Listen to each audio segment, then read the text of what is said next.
Okay, there's going to be a review of Slammiversary 2008. Wanted to squeeze in one more TNA pay-per-view in before the month of June ends, as this is the 20th anniversary of TNA this whole month.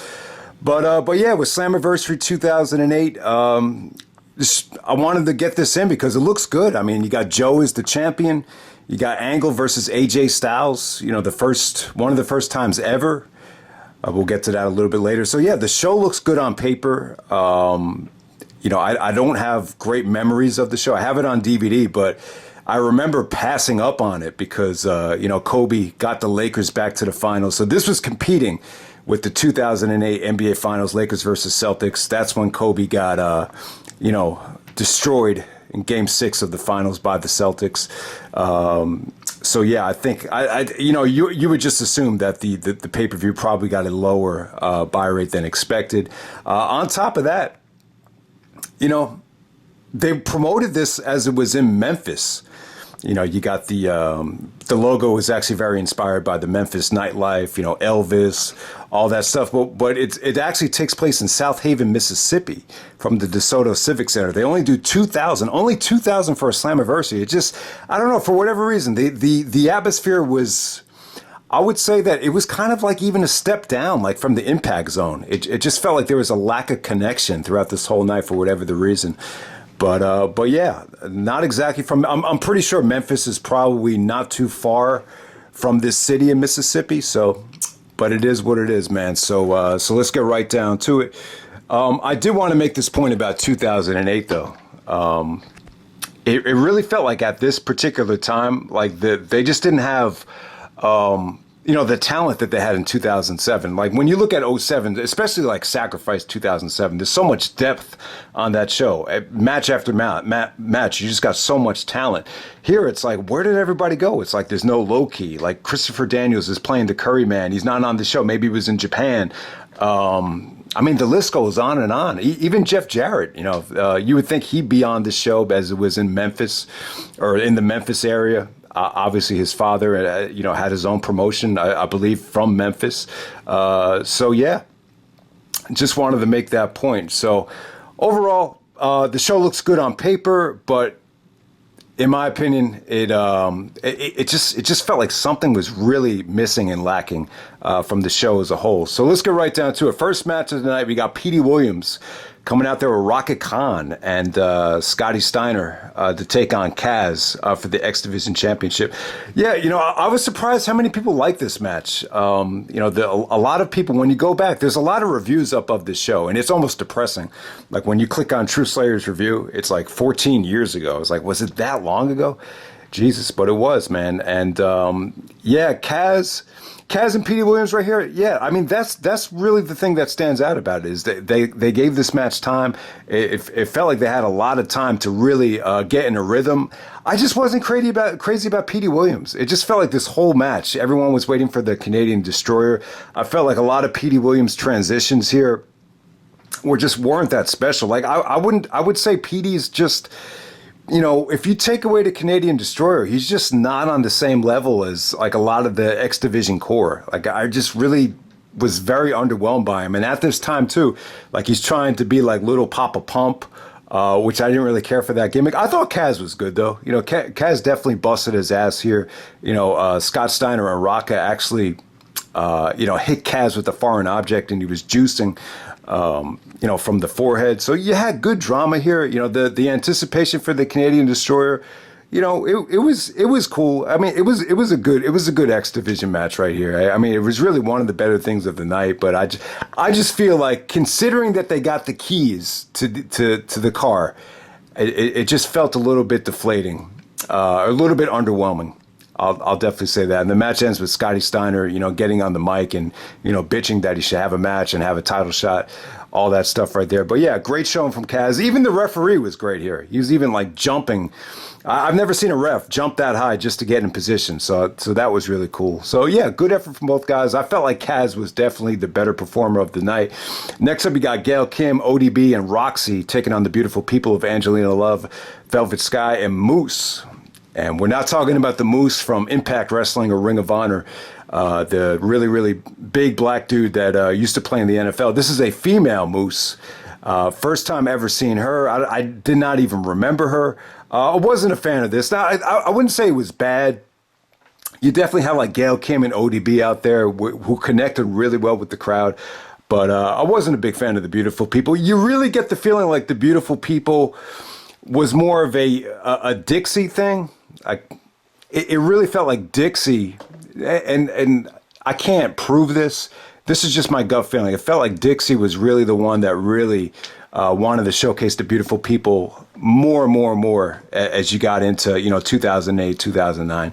I just felt like they were trying to replicate, what they did with Ashley Mazzaro, Candice Michelle. It almost felt like Angelina Love was like a blend of Tori Wilson and Jenna Jameson. Just not I don't know, like from a wrestling standpoint, I was just very underwhelmed by this match as a whole. But you did have Gail Kim out there, and, the finish with ODB actually came off pretty well. It wasn't bad just for the amount of time that it got. It was just lacking a lot. I'll definitely say that. Next up, we got another pretty subpar match. You got LAX taking on Team 3D. This time without the gimmick, without the lockdown, electrified steel cage gimmick. This was definitely the worst I've seen both teams gel here. I'll tell you what, 3D looked a lot more lethargic than they did in 2007. Like the lockdown match, even though the gimmick sucked, it felt like Team 3D was, moving a lot better at that time. This is the heaviest I've ever seen Bubba Ray Dudley. I just thought, Hernandez tried to, showcase his strength against those guys, and he just had a tough time doing it. Homicide looked good, though. Homicide was definitely the one bright spot in the match. Is Salinas the same girl as Shelly Martinez? I'm not sure about that, but she actually got involved, interfered. Hector Guerrero tried to help LAX out, too. The finish came off great, but the match as a whole, it dragged big time. Like, this got too much time. I wouldn't say it was bad, but you can't say that it was good, though. All right, next up, we have the Awesome Kong challenge matches. So she challenges two girls from the crowd. So the first one is actually Serena Deeb. And it's funny, like, when you watch the reviews of, some of the guys on YouTube, like no one, I guess no one really knew who Serena Deeb was at the time. But yeah, we had just seen Serena cut a promo with, I think it was Dustin Goldust, where she was talking about how, the WWE forced her to shave her head. They forced her to have breast implants. But, this had to be before she got to the WWE, though. It felt like no one knew who she was. Awesome Kong just kind of, squashed the shit out of her, just kind of dragged her throughout the ring for a couple of minutes. But yeah, it looked like she had the breast implants here. She looked a little bit heavier as well. She's very skinny now. She's a little bit too skinny now. Maybe a lot more toned now. But yeah, she looked pretty back then. Really pretty, really young, and definitely had the implants back then. So I don't know if that was a factual statement that the WWE forced her to get breast implants. So, but yeah, Awesome Kong just kind of beat the shit out of her. Then there was another black girl out there that wanted the shot. Her name was Josie Robinson. She actually got a little bit more offense, and she kind of caught Awesome Kong off guard. But yeah, I mean, True Slayer's complaint was that this should have been on television. He said, you don't do this on a pay-per-view unless you're going to have it be somebody special, have the challenge be, an unknown that, you were surprised and, kind of, It just shouldn't have been like this. This kind of felt like Kurt Angle having the open challenge on a pay-per-view, and it just really didn't. Yeah, I would kind of agree with that. It just didn't need to be on the pay-per-view. But let's move on to what we're all here for. We got AJ Styles taking on Kurt Angle. Actually, you know what? Before this, God, I wish Wikipedia would just put on the fucking segments when they had them. Like, they should just have it here. And next up, you had the wedding with Jay Lethal and SoCal Val with Sanjay Dutt as the best man. Yeah, it's funny, man. It was really funny. All right, so at SummerSlam 1991, Macho Man married Miss Elizabeth. So, Jay Lethal's playing the Macho Man gimmick. So it only made sense. I get why they did it. I didn't think it was the worst thing in the world. It's just funny. Like, every time, you see WWE do these weddings. I've for the most part, they're very well done. I feel like the best wedding that they've ever done was the Stephanie and Test wedding when Triple H came out. I thought that was wonderfully done. So it's just when you watch something like this from TNA, you could kind of you could kind of see, oh, if WWE was in charge of this, it just, you know, they're just better at it than TNA. For whatever reason, this just felt a little bit weird, especially with Sanjay. It just felt like so I don't want to say anticlimactic, but just the way Sanjay turned heel here, it's just not the way WWE would have done it. So. And yeah, Sanjay just, you know, looked into Southern Cal Val's eyes and just said, you know, that they were meant to be together. It just, I don't know, man. It just came off a little bit weird. I'm not a big fan of, you know, weddings. I don't think I'm ever going to go to a wedding again. But yeah, this just didn't come off that good. But you get what they were going for here. They wanted to showcase the split between Sanjay and Jay Lethal. So yeah, I mean, the funny thing is now they're like homies in on the new version of Ring of Honor now. But this is where Sanjay officially tried to steal Southern Cal Val away from Jay Lethal. So let's move on to what we're all here for. We got AJ Styles taking on Kurt Angle. First time ever. So Kurt Angle actually comes out with Tomko. The storyline here was that AJ and Karen Angle were just friends, but Kurt Angle was under the impression that AJ was actually dating or sleeping with you know, Karen Angle at that particular time. So you have that whole thing going on. The storyline really hasn't aged well, especially when in real life it was actually Jeff Jarrett that ended up marrying Karen Angle. AJ has always been known as like a family man and would never do that. That's why, you know, pairing AJ up with Flair, you know, probably wasn't a good decision in retrospect. So yeah, the whole storyline, I don't think it really aged that well, but it did show you that there was legit like real life tension between Kurt Angle and Karen Angle. Maybe at this particular time, you know, they were really selling the fact that maybe the relationship had kind of run its course. I'll definitely say that. So yeah, a very soap opera driven storyline here. Angle actually was in Japan the previous month right before Sacrifice. He actually misses Sacrifice because I believe he landed on his head from you know, a nasty suplex. So his neck was in bad shape. I don't believe he ended up getting neck surgery at this time, but he was just battling through a stiff neck. And AJ even hit him on the plancha out of the top rope, and you know, his knee landed on Angle's neck. It looked nasty here, but yeah, we're here. We got AJ Styles versus Kurt Angle. I mean, they've had so many classic matches. This is the first time that it's ever been promoted on a pay-per-view. So Angle actually did like a full retrospective of AJ, and I believe the first time they wrestled, I'm going to say it was in 2007 on Impact. So TNA used to do this a lot. Like they would give away, like, you know, the Bound for Glory main event between Angle and Sting, like in May, right before Bound for Glory. I mean, they did that, and they did the same thing with Angle versus AJ. You know, I don't think a lot of people will remember the first AJ and Angle match. It might have been like a 5-minute, you know, taste of what they can do, and it just kind of sets up another pay-per-view match. So they used to do that back then. Jarrett basically defended himself, saying that the main priority was just to give Spike TV something compelling and to make it make sense in the actual you know, episodic, you know, television show. Like the priority wasn't to deliver the dream match at the pay-per-view. So if you want to find the reason as to why, you know, TNA gave away so much stuff, that will be the reason. It was, you know, Spike was more of a priority than the pay-per-view. But,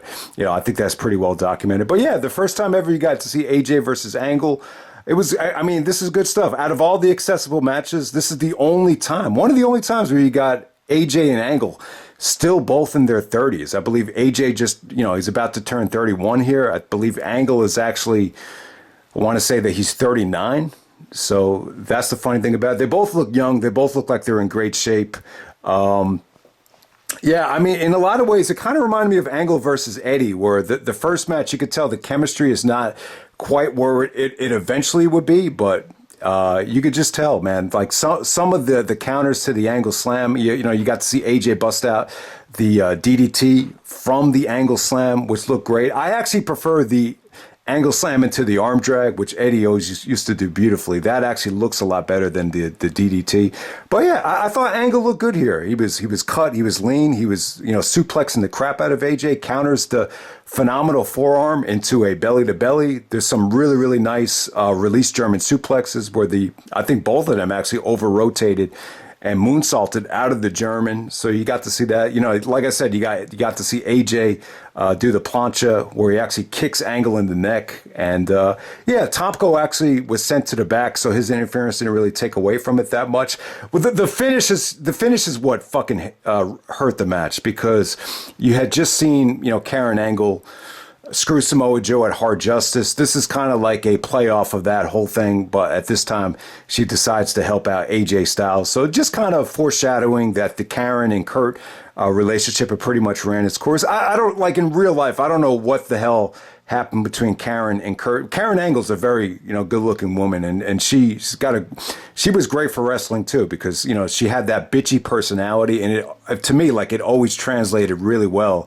Especially in TNA, but I don't know. I don't know what the deal was. I think maybe the relationship with Kurt, it just kind of ran its course. Angle had he had a lot of issues at that time as well, so maybe that played into it. And I don't know. Maybe she just felt like she connected with a guy like Jeff Jarrett a lot better at the time. The timing just worked because Jarrett's wife had just passed away, so maybe that's why they ended up together. But yeah, Angle actually wants the chair from Karen. Karen looks like she's about to give it to him, and then all of a sudden she rips it away from Angle. AJ hits the Styles Clash, and AJ beats Kurt Angle, and this is the first time they ever met on pay-per-view.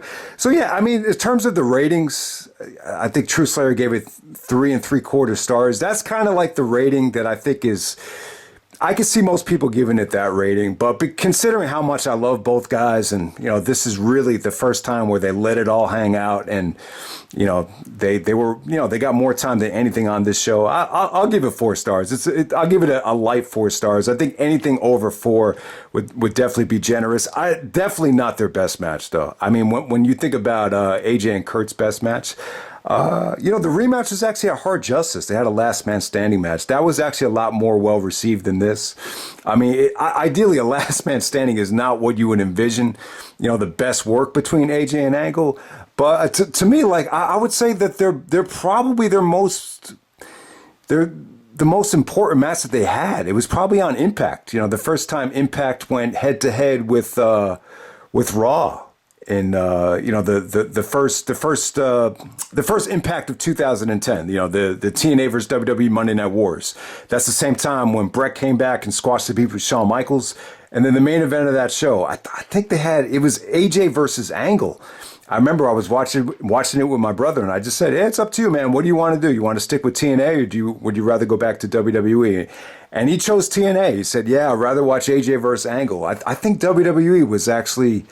Was it Randy Orton and Kofi Kingston? I can't even remember. I know Orton might have been involved in that main event, but yeah, I would definitely say AJ and Angle, probably their most important. They're probably their best match was that Monday Night War match. If I had to go back and check, but yeah, the Hard Justice match, Last Man Standing, was that was probably the better match than this. So yeah, a little bit underwhelming when you consider how well these guys work together, but. The dream match. Here it is. AJ versus Kurt for the first time on pay-per-view. And then the main event. We have the King of the Mountain match. Special Enforcer, Kevin Nash. You got Samoa Joe, Booker T, Christian Cage, Rhino, and Robert Roode. I'll say this. This is a bland mix of talent for this King of the Mountain match. The funny thing is Booker T's a little bit past his prime.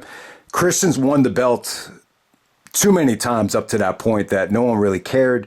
Rhino is kind of trying to resurrect his career. At the same time, it's like, with Rhino, it's like, he's been champion. Does anyone really want to see him win it back? Robert Roode is kind of like not quite ready for prime time. You could tell Booker T actually wanted to really put over Robert Roode. Maybe that's why he was in this match, to kind of jumpstart the Robert Roode and Booker T, feud. Or maybe that had already happened by this point. I can't really remember. But the match was just nothing special. I mean, they really didn't utilize the ladder that much. I mean, there really wasn't anybody besides Christian that went out of their way and just tried to make this thing memorable. Christian did some, beautiful stuff off the top of the penalty box. He actually did a spring, like a cross body off the top of the penalty box. All those guys, he took some nasty table bumps, frog splashes off of the penalty box. So Christian really earned his money here. I would definitely say he was the MVP because you need to do exciting things in this match because the match has a tendency to feel a little bit chaotic and a little bit boring at times.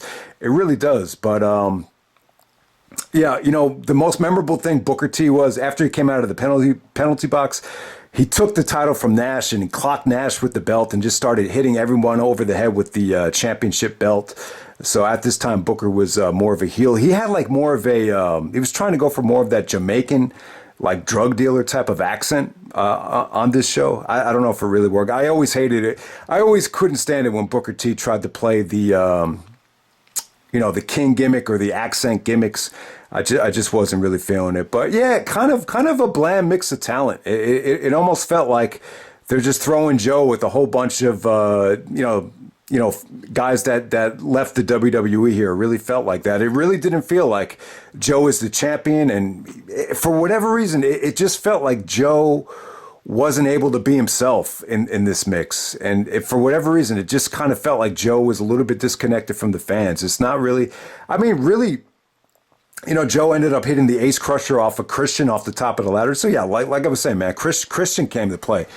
He took that same Ace Crusher off the ladder that he did at the last King of the Mountain as well. But let me just go through this really quickly. Yeah, so Booker T pinned Rhino after the bookend to qualify. So pretty much everybody qualified here. Robert Roode actually pinned Christian after hitting a ladder cage when he held it onto the chair to hit him. Rhino actually pinned Roode with a roll-up. Christian actually pinned Booker T after an aerial splash on the Booker.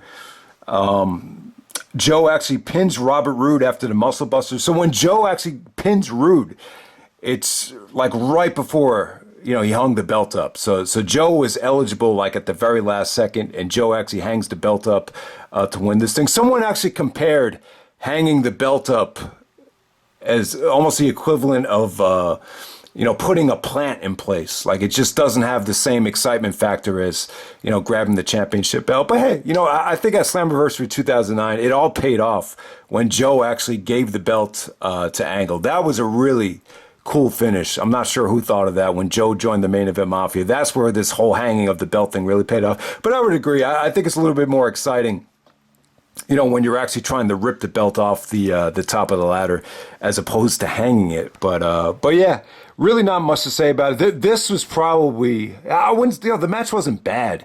It just, it was just a little bit bland. It really was. I mean, it was just kind of there. I mean, to think that Samoa Joe and CM Punk were, finally champions in different promotions this month. So Punk actually won the belt at the end of June on Raw, the World Heavyweight Championship, and then Samoa Joe is your TNA champion. But for whatever reason, these reigns, right, the first reigns that Joe and Punk had were, I think they were both kind of anticlimactic. I think they were both kind of, disappointing in retrospect. I would say, Joe's best mainstream run with the title was his first X Division Championship reign in 2005, 2006.